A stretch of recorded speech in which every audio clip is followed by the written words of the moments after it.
Yoruba Nation, no going back. Day 16. Gẹ́gẹ́ bí bàbá wa Akíntóyè ṣe sọ fún wa pé ká máa pariwo Yoruba Nation ní gbogbo wájú ilé wa, lẹ́yìn ilé wa, níta ilé wa, kí gbogbo ọmọ Yorùbá nílẹ̀ Yorùbá kó lè mọ̀ pé lótìtọ́ lódodo a fẹ́ òmìnira Yorùbá. Iṣẹ́ wa fúnlẹ̀ wa, forílẹ̀ ibi wa, kàgbéga kàgbéga kàgbéga fàlérí. Ìgbàgbọ́ wa ni pé ká ti bẹ̀rù làbọ̀ mọ́, ká ṣiṣẹ́ ká ṣiṣẹ́ ká ṣiṣẹ́ ká jọlá.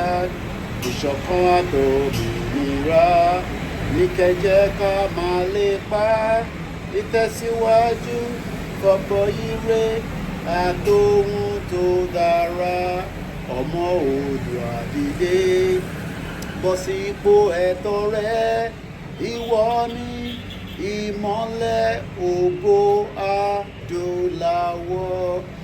Àwa ni ìmọ́lẹ̀ ògo adúláwọ̀. Tó bá ń bi wá pé kí ni ìdí tí a ṣe fi dá dúró gẹ́gẹ́ bí country tiwa, ìdí àkọ́kọ́ ni pé tá bá ti dá dúró, àwa náà máa ní full identity tó máa fi dá wa mọ̀.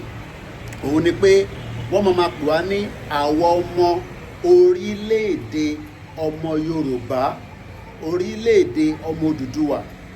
Èyí tó fi ń pè wá ní Nàìjíríà lénìí, wọn ní lè pè wá ní Nàìjíríà mọ́. A máa ní passport tiwa, a máa ní currency tiwa, a máa ní ọlọ́pàá tiwa, a máa ní sójà tiwa, a máa ní navy tiwa, a máa ní security tiwa, a máa wá máa rán ní political party tiwa ní orílẹ̀-èdè ilẹ̀ Yorùbá. Now ẹ jẹ́ ká wá béèrè pé ìlú wo ni ó wà láyé tí wọ́n ń sọ èdè tí wọ́n máa wá kó àwọn elédè míì sínú ẹ̀ tó máa pè ní country. Ìlú yẹn ló ń pè Nàìjíríà. Àwọn wo ló ṣe bẹ́ẹ̀? Àwọn òyìnbó ló ṣe bẹ́ẹ̀ ní 1914 fraudulent amalgamation tó ní pé a máa pè ní omi, a máa pè ní Nàìjíríà. Now kí ni dókítà ṣe ṣe bẹ́ẹ̀? Kò ń ṣe pé wù wọ́n kó ṣe bẹ́ẹ̀, wọ́n ṣe bẹ́ẹ̀ nítorí pé wọ́n mọ̀ dájú pé àwa ọmọ Yorùbá tá à ń bẹ nínú ẹ̀, ọgbọ́n tí Elédùmarè fún wa ó ju ti Ìgbò lọ, ó ju ti Haúsá lọ, ó ju ti gbogbo ẹ̀yà tó ń bẹ láyé yìí lọ.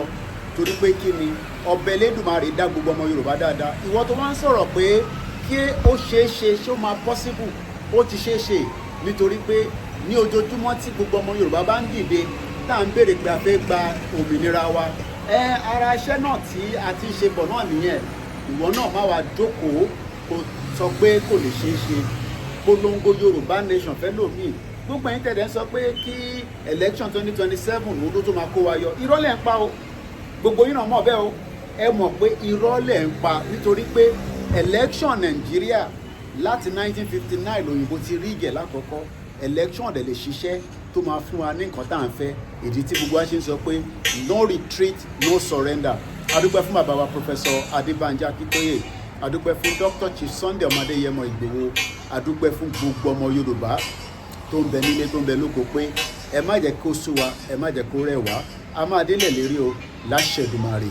Koiki Media, bringing the world closer to your doorstep. Day 16, Yoruba Nation campaign continue.